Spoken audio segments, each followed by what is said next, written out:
Stahre ബലിയാട് തന്നെ അദ്ദേഹത്തിന് വാക്കുകളും പറഞ്ഞു വെക്കുന്നത് അതുതന്നെ കോച്ചിന് പിന്നാലെ കരോലിസിനെയും പുറത്താക്കുന്നു. അടിമുടി മാറ്റങ്ങൾക്കൊരുങ്ങി ബ്ലാസ്റ്റേഴ്സ്. വിശദ വാർത്തകളിലേക്ക് കടക്കാം. നിങ്ങൾ ഇതുവരെയും ചാനൽ സബ്സ്ക്രൈബ് ചെയ്തില്ലെങ്കിൽ സബ്സ്ക്രൈബ് ചെയ്യുക. ഇന്ത്യൻ സൂപ്പർ ലീഗിലെ ഏറ്റവും വലിയ ആരാധക കൂട്ടമുള്ള ക്ലബ്ബാണ് ബ്ലാസ്റ്റേഴ്സ്. എങ്കിലും ഇതുവരെ ഒരു ISL കിരീടം സ്വന്തമാക്കാൻ അവർക്ക് സാധിച്ചിട്ടില്ല. ഒരു കിരീടം പോലും തങ്ങളുടെ ചരിത്രത്തിലും നേടാനായിട്ടില്ല. ഇതുകൊണ്ടെല്ലാം തന്നെ ആരാധകർ നിലവിൽ ഇടഞ്ഞിരിക്കുകയാണ്. മഞ്ഞപട പലവിധ പ്രതിഷേധങ്ങളും നിലവിൽ നടത്തുകയാണ്.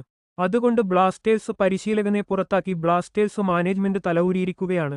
എന്നാൽ മാനേജ്മെന്റിന്റെ ഒരു ബലിയാട് മാത്രമാണെന്ന് സ്റ്റാറെ എന്ന് അദ്ദേഹത്തിന്റെ വാക്കുകളിൽ വ്യക്തമാവുകയാണ്. ബ്ലാസ്റ്റേഴ്സ് മികച്ച ഒരു ക്ലബ്ബാണ്. അവർക്ക് ഇനിയും പ്ലേ ഓഫിൽ എത്താൻ കഴിയും. തങ്ങൾക്ക് മികച്ച ഒരു ബെഞ്ച് സ്ട്രെങ്ത് ഉണ്ടായിരുന്നില്ല എന്നും അദ്ദേഹം കൂട്ടിച്ചേർത്തു. കേരള ബ്ലാസ്റ്റേഴ്സ് FCയെ സംബന്ധിച്ചിടത്തോളം ഇത്തവണ അത്ര ശുഭകരമായല്ല കാര്യങ്ങൾ മുന്നോട്ടുപോകുന്നത്. തുടർ തോൽവികളുമായി ബുദ്ധിമുട്ടുന്ന കേരള ബ്ലാസ്റ്റേഴ്സ് FC തങ്ങളുടെ പരിശീലകന്മാരെ പുറത്താക്കി. സീസൺ പകുതി പിന്നിടുമ്പോഴും കേരള ബ്ലാസ്റ്റേഴ്സ് FC പോയിന്റ് ടേബിളിൽ 10ാം സ്ഥാനത്താണ്.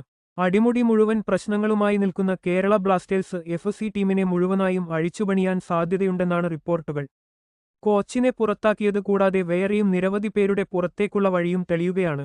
കേരള ബ്ലാസ്റ്റേഴ്സ് FC മുഴുവനായും മാറ്റങ്ങൾക്ക് ഒരുങ്ങുകയാണെങ്കിൽ ഈ സീസൺ അവസാനത്തോടെ സ്പോർട്ടിംഗ് ഡയറക്ടർ കരോലിസ് കൂടി ടീമിന് പുറത്താവും. 2020 മുതൽ കേരള ബ്ലാസ്റ്റേഴ്സ് സ്പോർട്ടിംഗ് ഡയറക്ടറായി ചുമതലയേറ്റ കരോലിസിന് ഇത്തവണ മികച്ച സൈനിങ്ങുകൾ ടീമിൽ കൊണ്ടുവരാൻ സാധിച്ചിട്ടില്ല.